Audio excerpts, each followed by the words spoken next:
Hello student, my name is Nitin and today we are going to start the new topic of the chapter current electricity. Before going to next class, recall the previous one. In previous lecture we discuss about the heating effect of electric current, efficiency के बारे में किया, power के बारे में किया. I hope आपने यहाँ तक बहुत अच्छे से देख लिया होगा. कोई भी प्रॉब्लम आए तो बेटे प्लीज़ मेरे साथ शेयर कीजिए, कमेंट बॉक्स के अंदर कमेंट कीजिए. अगर आपको वीडियो अच्छी लगती है तो प्लीज़ लाइक द वीडियो, और इस चैनल के ऊपर अगर फर्स्ट टाइम आए हैं तो प्लीज़ चैनल को सब्सक्राइब कर दीजिए और अपने फ्रेंड्स के साथ ज़रूर शेयर कीजिए. तो कीप सपोर्टिंग. ठीक है, तो आज का लेक्चर स्टार्ट करते हैं. मोस्ट इम्पॉर्टेंट टॉपिक है ये किरचॉफ्स लॉ. आगे आने वाली जो वीडियोज़ हैं 2-3 वीडियोज़, इनके ऊपर स्पेशल वर्क कर रहा हूँ मैं. तो किरचॉफ्स लॉ क्या होता है, किरचॉफ्स लॉ के ऊपर जो मोस्ट इम्पॉर्टेंट पोर्शन रहता है, इसके न्यूमेरिकल पोर्शन, पोटेंशियोमीटर आगे आप करने वाले हैं, और व्हीटस्टोन ब्रिज और उसकी एक एप्लीकेशन है मीटर ब्रिज, जिनको बहुत अच्छे से आप करने वाले हैं. ठीक है, तो एक एक चीज़ को लास्ट तक बने रहना, आगे वाली वीडियोस को भी देखना. ठीक है, और प्रॉब्लम आए तो एज यूजुअल आप मेरे साथ शेयर करना. ठीक है, तो आइए आज का लेक्चर स्टार्ट करते हैं. किरचॉफ्स लॉ है क्या चीज़. ठीक है, तो किरचॉफ्स ने अपने 2 लॉज दिए थे. ठीक है, 1 बाय 1 दोनों को अच्छे से करेंगे. फर्स्ट लॉ आता है जिसको बोला जाता है Kirchhoff's current law. Kirchhoff's current law, या इसको बोला जाता है जंक्शन रूल.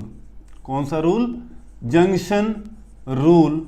शॉर्ट फॉर्म के अंदर इस लॉ को बोल दिया जाता है बेटे KCL. शॉर्ट फॉर्म में क्या बोलते हैं? KCL, Kirchhoff's current law. ठीक है, अब ये KCL क्या चीज है, और सेकंड इसका लॉ रहता है, सेकंड लॉ रहता है किरचॉफ्स वोल्टेज लॉ. ये 2 लॉ दिए थे किरचॉफ्स ने. वोल्टेज लॉ, या जिसको बोला जाता है लूप रूल. ठीक है, या शॉर्ट फॉर्म के अंदर इसको बोलते हैं KVL. शॉर्ट फॉर्म में क्या बोल देते हैं? KVL, Kirchhoff's voltage law. और इसको बोलते हैं किरचॉफ्स करंट लॉ, KCL और KVL. ठीक है, तो दोनों लॉ को बहुत अच्छे से करेंगे, एक एक चीज को समझते जाना. ठीक है, तो सबसे पहले आप बात करते हैं किरचॉफ्स करंट लॉ की. KCL क्या कहता है? KCL कहता है कि अच्छे से पढ़ाई करो, है ना. अच्छा, KCL क्या कहता है कि आपके पास एक पॉइंट है जिसको बोला जाता है junction. Junction is the point where two और मोर देन टू क्या होती हैं? वायर्स बोल दूं, या कनेक्टेड वायर्स होती हैं, लगी होती हैं एक पॉइंट के ऊपर, ऐसे कनेक्ट होती हैं. ठीक है, 2 और मोर देन 2 भी हो सकती हैं. ठीक है, इस वे के अंदर तो कनेक्ट है, और थर्ड वायर इस वे में जा रही है, तो कहने का मतलब 3 वायर आप बोल सकते हो इसके अंदर. ठीक है, तो इस पॉइंट को बोलते हैं जंक्शन. इस पॉइंट को क्या बोलते हैं? जंक्शन, जिसपे ये वायर्स क्या है? कनेक्ट हैं. ठीक है, अब KCL क्या कहता है कि इस जंक्शन के ऊपर जो इनपुट करंट होता है, इनपुट करंट, ये दोनों के अपने पास इनपुट करंट, और ये के अपने पास आउटपुट करंट. ठीक है, input current is always equal to output current. ठीक है, KCL क्या कहता है?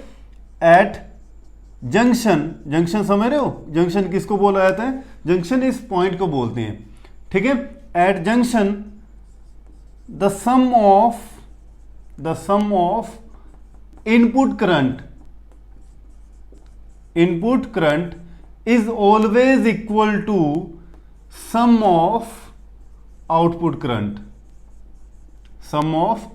करंट. या फिर इसको ऐसे भी आप लिख सकते हो, at the junction the sum of current entering is equal to the sum of current leaving. जितना करंट इस जंक्शन के अंदर एंटर कर रहा है उस सारे करंट का सम कर दो आप, और जितना करंट इस जंक्शन से लीव कर रहा है, बाहर निकल रहा है, तो उसका भी सम कर दो. और input current is always equal to output current. ठीक है, तो अगर सपोज ये कितना है? 1 एम्पियर करंट है और ये 2 एम्पियर करंट है, तो ये 1 और 2 कितना हो गया? टोटल 3 एम्पियर करंट हो गया. और आउटपुट के अंदर कितना जाएगा? 3 एम्पियर करंट जाएगा. समझ गए? इसको ऐसे भी समझ सकते हैं कि अपने पास ये एक जंक्शन है, इधर से आ रहा है 5 एम्पियर करंट, इधर से आ रहा है अपने पास 2 एम्पियर करंट, और एक वायर ऐसे जा रही है और एक वायर ऐसे जा रही है, ये दोनों के आउटपुट है। अगर इस तरफ करंट कितना जाता है, 3 एम्पियर करंट चला गया, तो इस तरफ करंट कितना जाएगा बता सकते हो आप? इधर से 5 आया, इधर से 2 एम्पियर आया, तो टोटल इनपुट करंट कितना हो गया, 7 एम्पियर। अगर इस तरफ 3 एम्पियर गया तो इस तरफ कितना होगा, 4 एम्पियर करंट फ्लो करेगा। समझ गए? The sum of input current 5 + 2, the sum of input current is equal to sum of output current. Sum of input current is equal to sum of output current. समझ गए इस बात को? तो एक बात तो ये कहता है केसीएल, पहले पॉइंट तो ये है कि at junction the sum of input current is always equal to, always हमेशा, is always equal to sum of output current. पहली बात तो ये, ठीक है। सेकंड पॉइंट क्या कहता है इसके अंदर केसीएल, एक और पॉइंट कहता है कि इस junction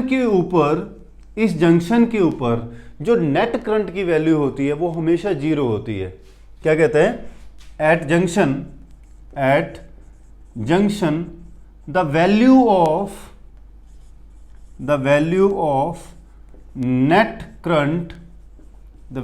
net current is always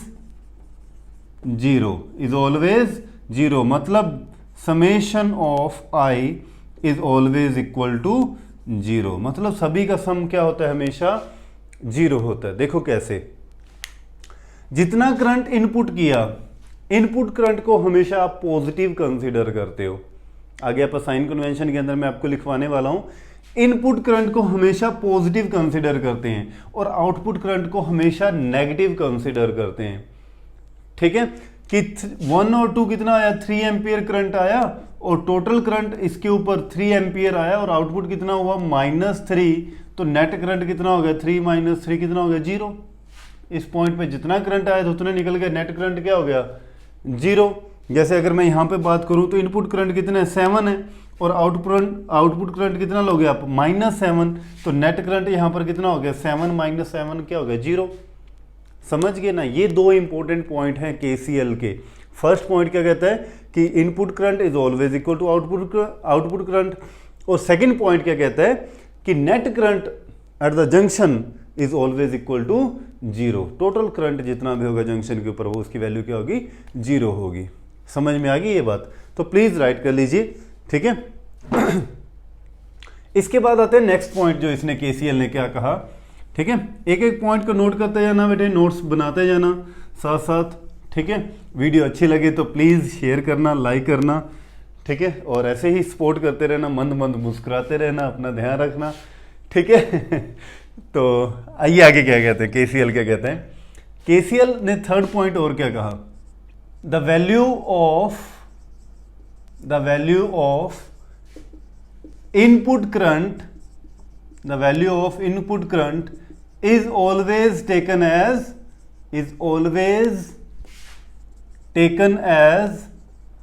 positive, ठीक है। और नेक्स्ट पॉइंट क्या आपके लिख सकते हो, द वैल्यू ऑफ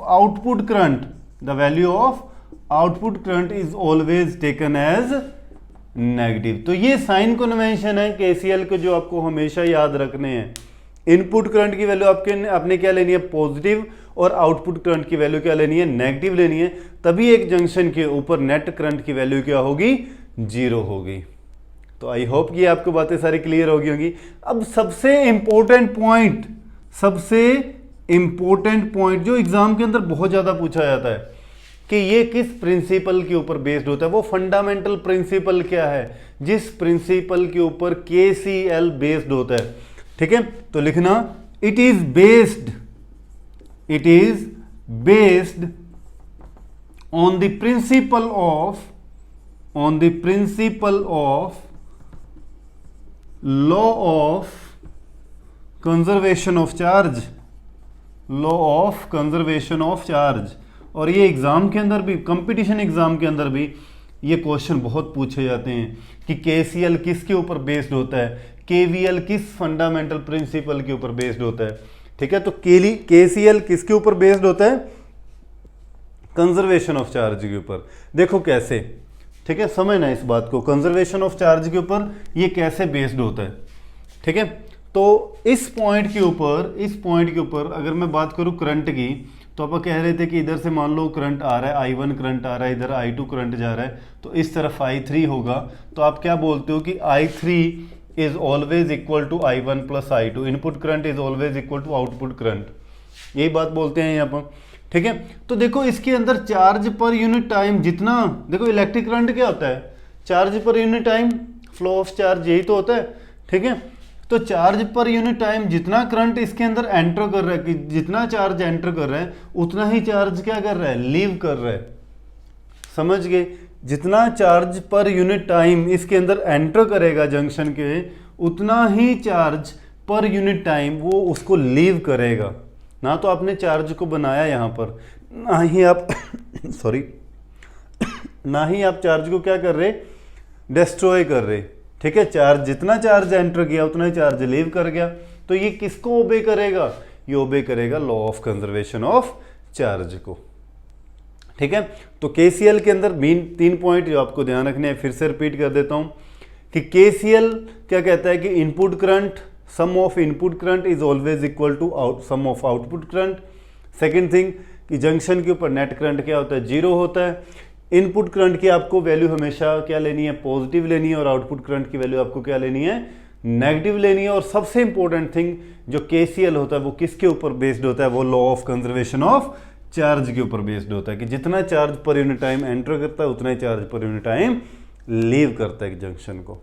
ठीक है, तो ये था बेटे केसीएल। इसका आगे यूज करने वाले आप किनके अंदर, न्यूमेरिकल्स के अंदर सबसे ज़्यादा इंपॉर्टेंट पोर्शन आता है इसके अंदर, न्यूमेरिकल, जो किरचॉफ्स के ऊपर आपको एग्जाम के अंदर मिलेगा ही मिलेगा।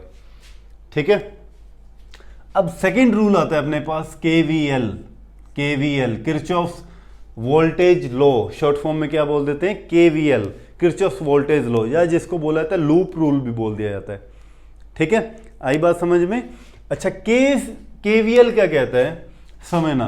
पहले तो अगर मेरे पास इस वे के अंदर एक रेजिस्टेंस बना हुआ है, और सपोज एक रेजिस्टेंस यहाँ है, और सपोज कर लेते हैं एक बैटरी यहाँ लगी हुई है।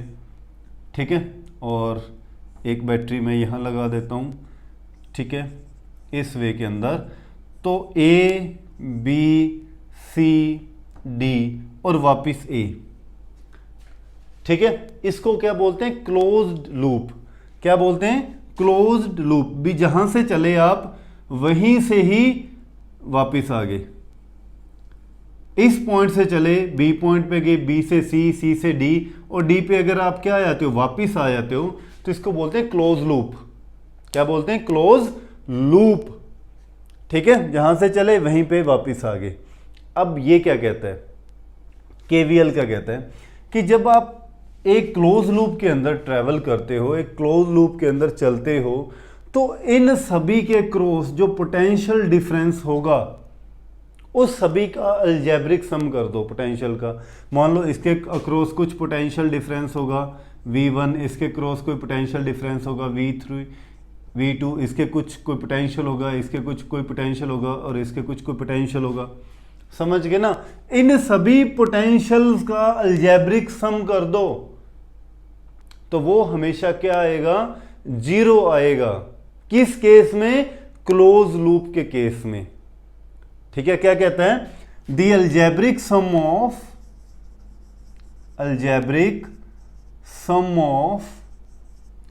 all the changes in potential difference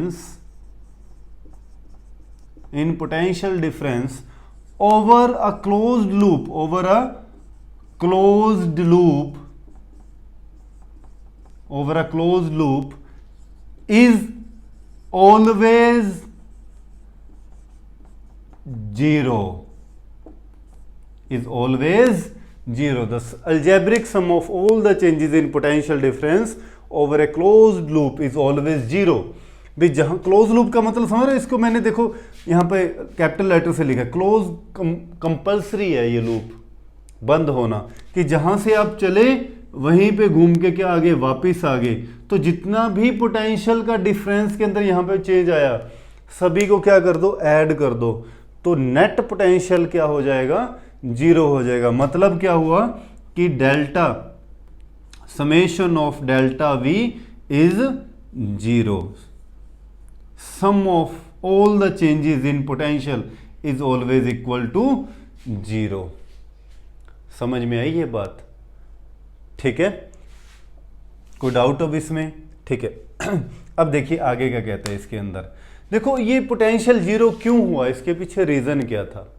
ठीक है, जिस पॉइंट से आप चले, ए से चले बी पे गए, बी से चले सी पे, सी से डी पे, डी से ई, ये परफेक्ट नोटेशन होती है क्लोज लूप की कि ए से चले आप वापस ए पे आ गए। तो आप लूप को ऐसे लिखोगे, समझ में आई? एक क्लोज लूप को कैसे लिखा जाता है? जहां से आपने ए से स्टार्टिंग करी थी तो एंड भी आपका कहां पे हुआ? ए पे हुआ। ठीक है, तो ये अपने पास क्या बन गया? क्लोज लूप बन गया।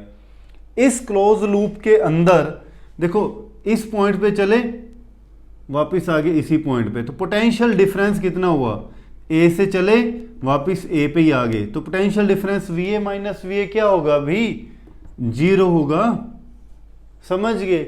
एक चीज और देखो इसके अंदर क्यों जीरो होगा, इसके पीछे भी रीजन एक और भी आपने, चलो अब मैंने बोला जिस पॉइंट से चले उस पॉइंट पे आ गए। अब अपने को पोटेंशियल डिफरेंस होता क्या? चेंज इन पोटेंशियल डिफरेंस क्या होता है? अभी पोटेंशियल डिफरेंस क्या होता है? वर्क डन बाय टाइम, यही होता है वर्क डन बाय टाइम। समझ में आई ये बात? अब वर्क डन कहाँ हुआ? यहां से लेके गए और यहीं पर तो वापस आ गए, वर्क डन तो हुआ ही नहीं। जिस पॉइंट से चले उसी पॉइंट पे क्या आ गए? वापस आ गए। तो वर्क डन क्या है इस केस में? जीरो। और अगर वर्क डन जीरो है तो पोटेंशियल क्या हो जाएगा इस केस में? जीरो हो जाएगा। समझ गए? किस केस में कंडीशन समझ रहे हो? क्लोज लूप के केस में।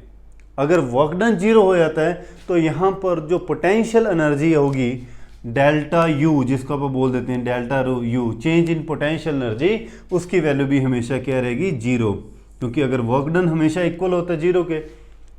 ठीक है, इस केस में अगर वर्क डन होता है एनर्जी के इक्वल पोटेंशियल एनर्जी, तो अगर वर्क डन ही जीरो है तो पोटेंशियल एनर्जी भी क्या होगी? ऑब्वियसली जीरो होगी। तो ये जो लॉ होता है, ये लॉ किसके ऊपर बेस्ड होता है? किस फंडामेंटल प्रिंसिपल के ऊपर फिर बेस्ड होगा? जैसे प्रीवियस लॉ था ना, किसके ऊपर बेस्ड था? Law of conservation of charge के ऊपर था। तो ये कौन सा फिर लॉ होगा?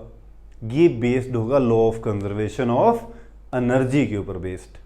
ठीक है, कि जिसके अंदर वर्क डन जितना यहां से चले और वहीं पे आगे वर्क डन जीरो, तो change in potential energy zero, और पोटेंशियल एनर्जी जीरो का मतलब law of conservation of energy को ये ओबे कर रहा है। ठीक है, तो क्या लिखेंगे? This law is based on the principle of law of conservation of energy, law of conservation of energy, law of conservation of energy. समझ गए? क्यों? क्योंकि वर्क डन जीरो है। वर्क डन जीरो क्यों है? क्योंकि एक क्लोज लूप की कहानी चल रही है। क्लोज लूप में जहां पर से चले थे वहीं पर आप क्या आगे? वापिस आ गए। तो वर्क डन तो हुआ ही नहीं, वर्क डन हुआ नहीं तो work done zero. Work done zero होती पोटेंशियल जीरो, पोटेंशियल जीरो हुई वर्क डन, जो चेंज इन पोटेंशियल एनर्जी है वो भी क्या होगी? जीरो। तो वो जीरो होते ही इसका मतलब क्या हो गया? वो law of conservation of energy के ऊपर बेस्ड है। सारी बातें क्लियर हैं? अच्छा, अब इसके जो सबसे इंपॉर्टेंट हैं वो है साइन कन्वेंशंस, कि केवीएल के अंदर साइन कन्वेंशन कैसे लेने हैं आपको, कैसे आपको वैल्यू को पॉजिटिव लेना है, कैसे आपको वैल्यू को क्या लेना है? नेगेटिव लेना है। ठीक है, कैसे ट्रैवल करना है इसके अंदर।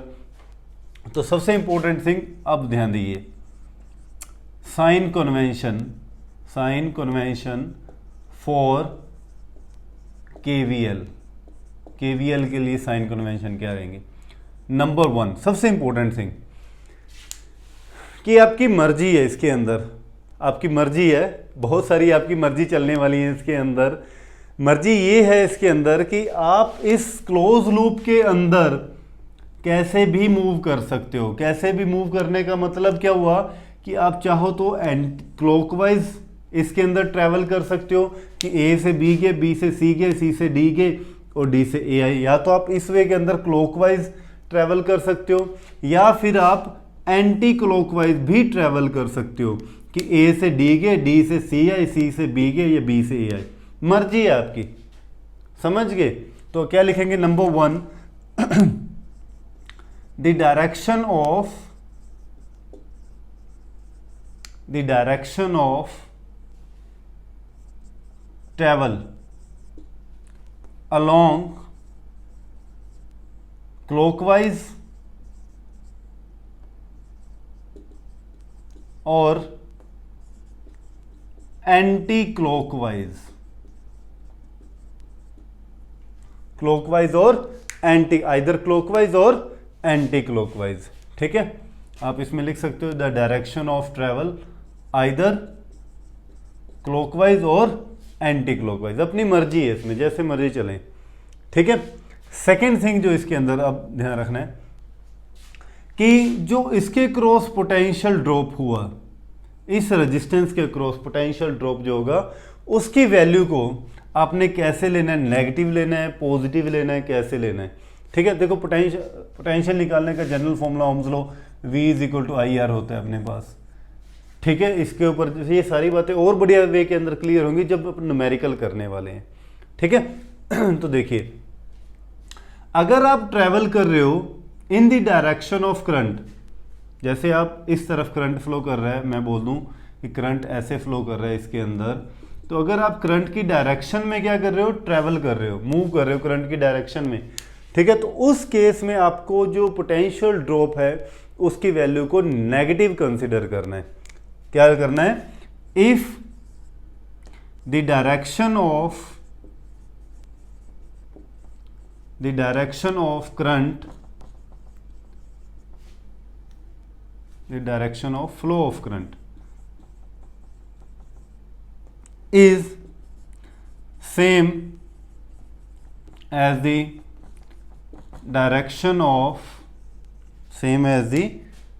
direction of travel, then the value of potential difference is taken as negative. समझ गए? अगर आप इस तरफ चल रहे हो और करंट भी ऐसे चल रहा है तो वैल्यू आई, जो पोटेंशियल ड्रॉप की वैल्यू होगी V = IR, वो आपको क्या लेनी है? नेगेटिव लेनी है। ठीक है। सेकेंड पॉइंट इसके अंदर, if the direction of flow of current is opposite to the direction of flow of, मतलब क्या हुआ कि अगर करंट ऐसे चल रहा है और आप ऐसे ट्रेवल कर रहे हो उसके अपोजिट। ठीक है, तो इस केस के अंदर जो वैल्यू लेनी है आपको पोटेंशियल ड्रॉप की, वो आपको पॉजिटिव लेनी है। समझ गए? अगर करंट की डायरेक्शन आपकी डायरेक्शन के क्या है, अपोजिट है, तो इस केस में V की वैल्यू को आपने क्या लेना है? पॉजिटिव लेना है। समझ गए? और इस केस के अंदर अगर जिस तरफ आप फ्लो कर रहे हो और उसी डायरेक्शन में अगर करंट चल रहा है, उस केस के अंदर V की वैल्यू को आपने क्या लेना है? नेगेटिव लेना है। V मतलब पोटेंशियल ड्रॉप जो हो रहा है यहाँ पर हर रेजिस्टेंस के क्रॉस। समझ में आई ये बात? ठीक है। फोर्थ पॉइंट क्या कहेगा इसके अंदर? फोर्थ पॉइंट कहता है, अगर आप बैटरी के अंदर देखो, बैटरी के केस में अगर आप कैसे चल रहे हो, हाई पोटेंशियल से लो पोटेंशियल की तरफ चल रहे हो, if you travel from high potential to low potential, या फिर आप कहीं पॉजिटिव से नेगेटिव की तरफ चल रहे हो, पॉजिटिव से नेगेटिव की तरफ चल रहे हो, तो इस केस के अंदर जो बैटरी की जो वोल्टेज होगी, यहाँ पर कितने वोल्ट की बैटरी है, 3 वोल्ट की है, 5 वोल्ट की वैल्यू है, उसको आपने हमेशा नेगेटिव कंसिडर करना है, -3 -5 लेना है। अगर आप यहाँ से ऐसे जा रहे हो पॉजिटिव से नेगेटिव की तरफ, तो इसकी मान लो बैटरी कितने वोल्ट की है, 3 वोल्ट की, तो इसको कितना कंसिडर करना है? -3 वोल्ट कंसिडर करना है। समझ में आई ये बात? फिफ्थ पॉइंट, अगर आप इस वे के अंदर ट्रैवल कर रहे हो, किस वे में ट्रैवल, कि नेगेटिव से पॉजिटिव की तरफ जा रहे हो, बैटरी के नेगेटिव से पॉजिटिव की तरफ जा रहे हो, तो मतलब लो पोटेंशियल से हाई पोटेंशियल की तरफ अगर आप जा रहे हो, तो V की वैल्यू को आपने क्या लेना है? पॉजिटिव लेना है। तो याद करने के लिए एक सिंपल सा ये भी आप समझ सकते हो कि पॉजिटिव से नेगेटिव गए तो एंड कहाँ पे हुआ? नेगेटिव हुआ, तो V की वैल्यू को नेगेटिव लेना है। और अगर आप नेगेटिव से पॉजिटिव की तरफ गए, एंड पॉजिटिव है, तो वैल्यू को आपने पॉजिटिव लेना है। समझ गए इस बात को? फिर से बता देता हूँ, ये रूल सबसे इंपॉर्टेंट थिंग है कि आप एक लूप के अंदर, पहली पॉइंट तो ये है कि आप एक लूप के अंदर चाहे तो क्लॉकवाइज ट्रैवल कर सकते हो या फिर एंटी क्लॉकवाइज ट्रैवल कर सकते हो। नंबर 1, अगर आप करंट की डायरेक्शन में ही चल रहे हो, आप भी ऐसे चल रहे हो मूव और करंट भी ऐसे ही मूव कर रहा है, आप भी ऐसे चल रहे हो करंट भी ऐसे मूव कर रहा है, दोनों की अगर डायरेक्शन क्या है, सेम है, तो उस केस में आपको पोटेंशियल ड्रॉप की वैल्यू V की वैल्यू को नेगेटिव लेना है। अगर आप करंट के अपोजिट चल रहे हो, जैसे इस वे के अंदर देखो करंट चल रहा है ऐसे और आपने लूप कंसीडर किया है इस वे के अंदर, A से D, D से C, C से B, B से A, करंट के अपोजिट डायरेक्शन में चल रहे हो, तो वैल्यू को जो पोटेंशियल ड्रॉप की वैल्यू होगी, जैसे ये 3 वोल्ट है और यहाँ पर जो वैल्यू है, ठीक है, इनको आपने क्या करना है, पॉजिटिव कंसीडर करना है। समझ गए इस बात को, अपोजिट करंट के तो positive, along the direction of current तो वैल्यू नेगेटिव। अब आती है बैटरी की बात। बैटरी के अंदर अगर आप पॉजिटिव से नेगेटिव की तरफ चल रहे हो, पॉजिटिव से नेगेटिव या फिर कहते हैं हाई पोटेंशियल से लो पोटेंशियल, तो V की वैल्यू को आपने हमेशा नेगेटिव कंसीडर करना है। और अगर आप बैटरी के कहाँ से नेगेटिव से पॉजिटिव की तरफ जा रहे हो, नेगेटिव से पॉजिटिव की तरफ मतलब लो पोटेंशियल से हाई पोटेंशियल की तरफ जा रहे हो, उस केस के अंदर V की वैल्यू को आपने पॉजिटिव कंसीडर करना है। हाई से लो तो नेगेटिव, लो से हाई तो पॉजिटिव। ठीक है, तो आई होप कि आपको ये सारी बातें, जो रूल्स हैं, सारी बातें अच्छे से समझ आ गई होंगी। तो नेक्स्ट लेक्चर के अंदर लेके आएंगे बहुत बढ़िया बढ़िया न्यूमेरिकल्स, और भी कॉन्सेप्ट आपका बहुत अच्छे से क्लियर होगा। तो thank you so much. Video अच्छी लगे तो प्लीज़ लाइक कीजिए वीडियो को। चैनल के ऊपर फर्स्ट टाइम आए तो please subscribe the channel, share the channel, और सबसे इंपॉर्टेंट थिंग जो मैं हर वीडियो के अंदर बोलता हूँ, आप अपना ध्यान रखिए। Thank you so much. जय हिंद।